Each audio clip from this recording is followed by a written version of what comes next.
Hello everyone, I greet in the name of God Almighty. My name is Apostle Newton Silas, and today we have a very interesting video to react to. It's actually a river story of a sister. So she says that my river story converting to Islam from Judaism. Okay, have you heard about this? From Judaism. Okay, I believe that we are going to learn from her story. Okay, so I know it's a little bit long, but let's be patient. I believe that we're going to learn something from her story. So if today happens to be the first time of you checking out my channel, don't forget to subscribe to my channel and follow me on my Facebook and Instagram. And if you have any video you want me to react to, don't forget to drop it at the comment section, and I'm going to check it out. So guys, before we get on to the video, I'm a theologian and I make this video not to discredit anyone's religion. This is basically for educational purposes, and I believe that at the end of this video we all are going to learn from this. So let's get down to this video and check this out. Assalamu alaikum. So in this video, I will be speaking about my rebirth Okay. story. For those of you who haven't seen me on TikTok, basically I was born Jewish to a Jewish family and I converted to Islam in 2018. So I get asked a lot of how I converted to Islam, of course, as most reverts get this question. So in this video, I'll get into it. So, as I mentioned, I was born to a Jewish family. I was born in Montreal, Canada, Okay. to actually a Canadian. Hasidic family. So, up until I was 3 or 4 years old, up until my parents' divorce, I was raised Hasidic. And afterwards, once my parents got divorced, my mother took me and my siblings out of the Hasidic community, but we still remained Jewish, of course, and we still remained in the Jewish community. So, just a little background. My father is Ashkenazi Jewish. He is from Eastern. His family comes from Eastern Europe, and my mother is Mizrahi and Sephardic.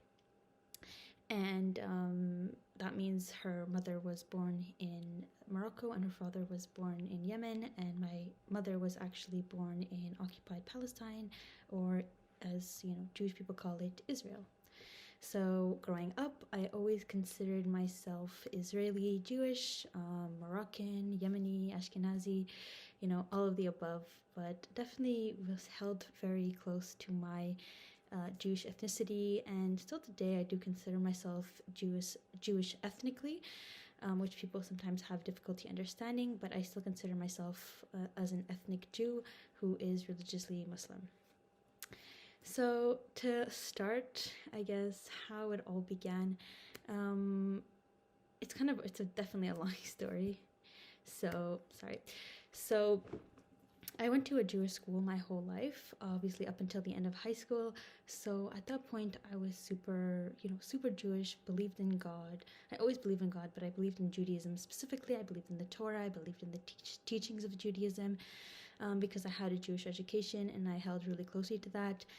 Since I went to Jewish school, I was also actually a staunch Zionist. I was super pro-Israel, and yeah, I held really closely to my religion and to, I guess, what I thought was my nationality, being Israeli. So my whole high school and elementary, I considered myself Jewish, and I practiced Judaism pretty religiously. My family, although they left the Hasidic community, we still remained like modern Orthodox or conservative. So we still dressed modestly, and we kept Shabbat, we kept all the holidays, we kept fully kosher, and I mean, we still do keep fully kosher in my family's home.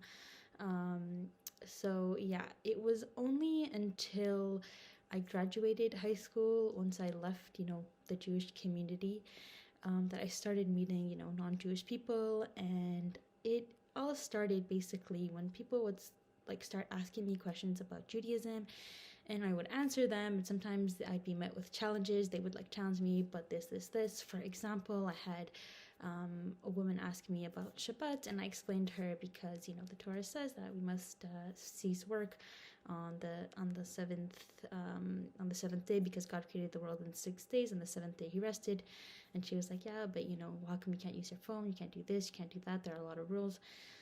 And it started putting a lot of doubt in me. And I remember that question specifically from that woman. I still remember who asked me that. Her name was Mary, and I worked with her at a grocery store. And anyways, I still remember that, and it really like stuck with me. And at that point, like soon after, I started realizing that a lot of things that Jewish people were doing didn't make sense to me. And I was like, So I started distancing myself away from Judaism. For example, I started like sneaking my phone on Shabbat, so I wasn't like keeping Shabbat fully like my family was. I'd be in my bed under my covers because I shared a room with my sister, and I'd be on my phone. So it kind of started like that. And like I started having like a bit of doubt in my heart about like what I was practicing. And then I like basically started distancing myself from God. So I lived like that for a few months. But then at one point, I was like, I feel like alienated from God. I feel like I need to become closer to God. I feel like I needed to mend my relationship with God because I was starting to feel, empty without God's presence in my life. So before going to school every day on the bus, I took a little Tehillim, which is a book of Psalms, which was written by the King David. And I started reading that, and I was like, you know what, hopefully that's going to, ignite my, my passion, my, like, in Arabic we say my iman, my faith. So I started reading that, and like it was really nice. It was a nice book. And I remember one thing in particular that I remember that kept reoccurring was how King David mentioned that, he was prostrating in prayer to God. We prostrate in prayer to you, God. And it was mentioned over and over and over and over again. And that got me curious. I was like, why don't Jews prostrate during prayer? So I Googled it. I went to Chabad.org, blah, blah, blah. I did a lot of research, spoke to rabbis, but like, it still did not like satisfy me. All the responses I was getting were not satisfactory to me. So I was like, this is weird. So as I was doing a lot of research, like I was reading Jews prostrate during prayer, the sect of the Karaite Jews came up. So the Karaite Jews are Jews who follow strictly the Torah, and they don't follow like the Talmud and other rabbinical texts or interpretations. And it was at that point that I realized that like Judaism, like standard modern Judaism that people practice today, is called Rabbinic Judaism because it is inspired, not inspired, but a lot of the rules and a lot of the holidays and the regulations that Jews practice today are from rabbis, from rabbinical interpretations, sages, basically, from the past. And it was at that point that I was like, that's strange. Like, but it also explained my questions. Like, why did we do this on Passover? Why did we do this on Hanukkah? Why did we do this on Rosh Hashanah? And it answered a lot of my questions. I was like, it makes sense because they're following the interpretations of rabbis and they're not following, like strictly, they're following the word of the Torah, but these specifications, even like the Shabbat, restrictions, don't come specifically, all of them, from Torah. So I was like, you know what? Maybe I should look into Karaite Judaism because it made sense to me. They were following strictly the Torah. At that same time, I didn't really have any Muslim friends. I had one Muslim friend, but she wasn't, we never spoke about religion. But I knew some like Muslim people online that I would sometimes speak to. And one time I had like a whole conversation with like it wasn't a friend, it was like a Muslim online friend that I never met. Actually, I never really met in real life. But anyways, we had a discussion and we were sending each other videos about like religion, and I saw this one video about like debates between Muslims and Jews, and I started realizing at that point that Islam and Judaism are so similar. It was also at that point that I realized that Jews and Muslims believe in the same God, and also Christians, but that's not really relevant to the story. But up till now, to this point, I basically thought that Muslims worshipped a different God. They worshipped Allah, which is a different God. I realized that Allah is actually just the name for God in Arabic, just like Dieu is Arabic and French. So I was like, okay, they believe in the Torah, they believe in the Gospels, they believe in all of the Jewish prophets that Jews believe in. And the only thing that they believe in more is the Prophet Jesus and the Prophet Muhammad as the seal of the prophets, and the Quran as the word of God. So basically that's the only addition that it has liked over Judaism. And I also, while I was Jewish, like was like, oh yeah, Muslims stole our texts. They're just reusing. They're like copying our texts. That's really what I believed. And I realized that it wasn't copying Jewish texts. It was literally the same God. So God was continuing his message. It's the same message, and it just has, I guess, some like new information, some new tweaks. And I like explained it to myself as like, it's like an update. People don't like when I use that term, but in my head I was like, it's like an update to Judaism. So at that point I was like, okay, it's not a whole different thing.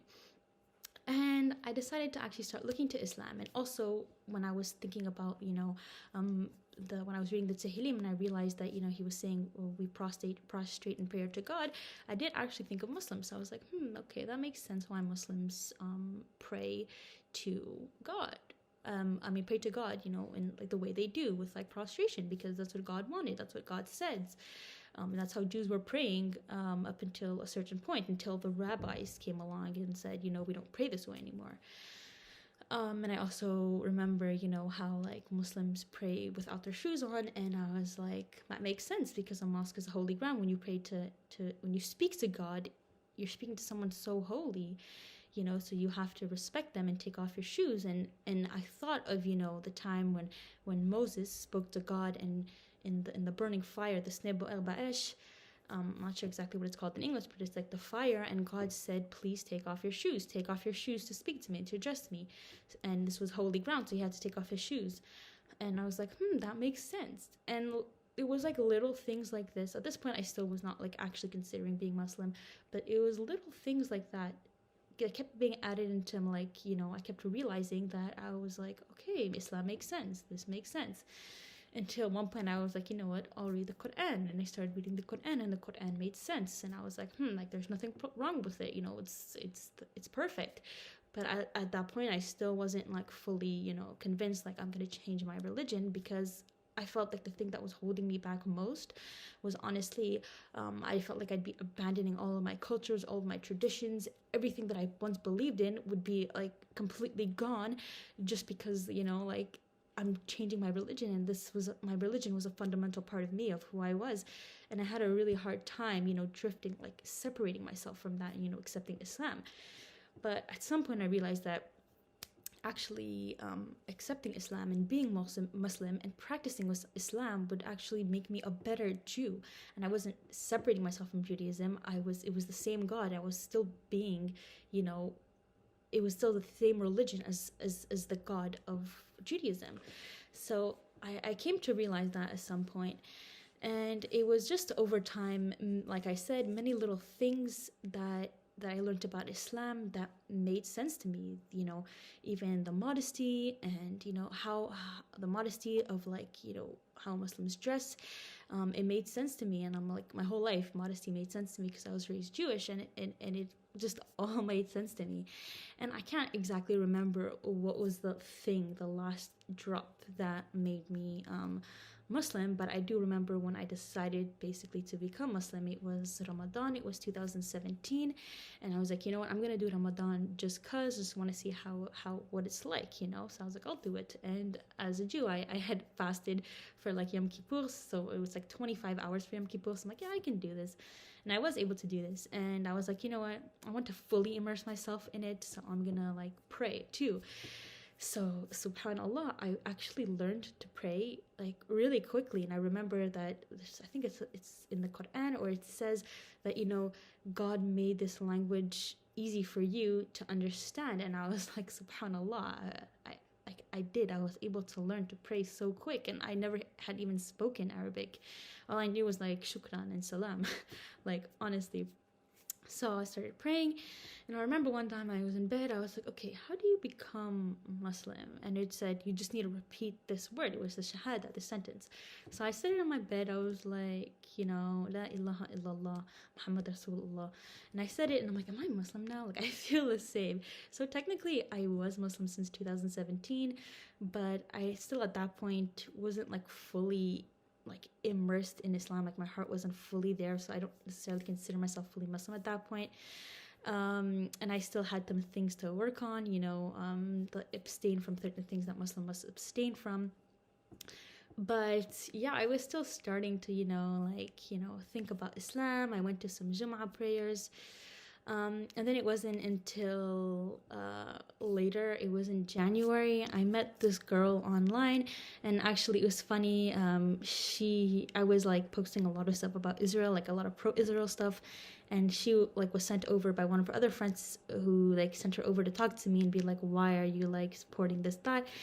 And anyways, we started talking, and then I told her like we started hanging out too. And then at one point, I told her I'm like, you know what, I want to just convert to Islam. Like I want to do it. I want to fully do it. So it was in January 26, 2018 that I actually converted to Islam. I took my Shahada, and that's when I consider myself fully Muslim. And yeah, that was pretty much it. How I went from being Jewish to being Muslim. I hope this video isn't too long, and I have like different things I can add, but I don't want to It's make this video actually too long. long, So if you have any questions, you can always ask me more but questions, it's and I worth will address watching these anyway. topics as best as I can. Thank you so much, and ma salama. Whoa, that's a very interesting video. Watching this Jewish lady, of course, accepting Islam. Well, she's already a Muslim, and then we don't have anything in a sense to do about it. She has already made her own decision. We can only pray for her. Now, if you look at it, one thing I want to say concerning this video is all of us that are watching me are actually on the social media. And if you look at understand this her Revert story, you realize that at the course of it, she has been speaking to different people, the brother, and then also the lady that they start hanging out before she told her that she want to make her final decision by fully become a Muslim, and then therefore she took her Shahada. The question is, while we are online, what do we actually discuss with people seriously? And this one go basically to my Christians brothers and then sisters, including even the Muslim. Seriously, what do we really discuss with our friends? What do we even discuss with people that we have or we do not know? If you look at it, of course, she has been having conversation with all these people, and then they find a way of talking to her about Islam, introducing Islam to her, and then also trying to send some videos to her to be able to understand what the religion is all about. The question is, ask yourself, throughout last month, were you able to discuss, you understand, your religion with someone? Either you're a Christian or a Muslim, I'm actually putting this question to you, is for you to reflect on it seriously. Ask yourself, have I? Did I? And if I am not, what is stopping me from doing so? And I also want to encourage you that it's never too late. Seriously, it's never too late. You can still do it. Now that you are hearing me, you can still do it. For if you look at it, you understand that the Bible have already tell us that what he that what winneth a soul is wise. For it is actually a wise person that winneth a soul. And I'm making a reference to Proverbs chapter 11 from verse 30 for some who do not know. It is actually in the book of Proverbs. So others should not even think that it was actually in the gospel that all these things is found, but then it's actually in the Proverbs. So the question is, why can't you just do so? This is what we are supposed to be doing, right? As believers, we are supposed to be talking to people, right, about our religion. But you could see that we could be discussing some of the happenings in the world. We could discuss part of the politics. We could talk about some of the policy that the government are making.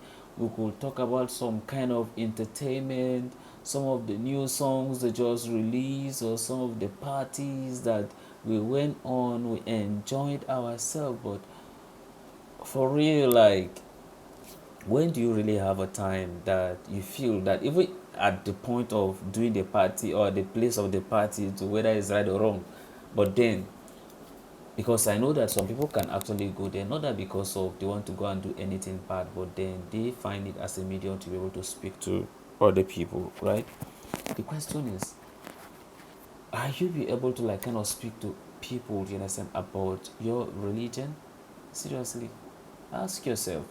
And if no, then it is time for you to at least have a change of heart and begin to do things in a sense differently. Through to the activities of other people, was able to make this young lady to take this very decision by taking the shahada. So it's not left for me and you. I'm also trying my best to do my own part, and I want you to also do your own part too, right? So that God can all bless all of us, so that one day, if fortunately like we end up finding ourselves in paradise, at least we should be able to like smile at one another and be happy that we are able to to make it. It will be a thing of joy for me to see some of us, you understand. If we're able to like make it to paradise, to be a good thing. Like there is nothing bad for all of us, you understand, to make it, right? And sometimes that's if we still have that opportunity, because you see this very life is something that we have no control over. God can call me even this time that I'm even in the studio. God can call you anytime, right? And if God calls you, where are you going to find yourself? That is actually where the terrible questions, you understand, is. Where will I find myself? Where will you find yourself? And that's why we need to rededicate, you understand, our life to our maker, to our God. And we hope, and then seek for forgiveness. Seriously, seek for forgiveness of sin, and then change from our past, accepting into our life, and sin no more, and be very obedient to His word. And then we should always pray that we can be able to make it to Jannah at the last day. A very interesting Revert story by this very young lady. For some of you who know much about Judaism, you can kind of drop it at the comment section, because I think I have a limited knowledge, understand, about Judaism. Okay, all right. So this is the end of my video. If you like my reaction, you should like, share, and subscribe. And if you have any video you want me to react to, don't forget to drop it at the comment section, and I'm going to check it out. So you remain blessed, and I see you in my next video. Bye bye.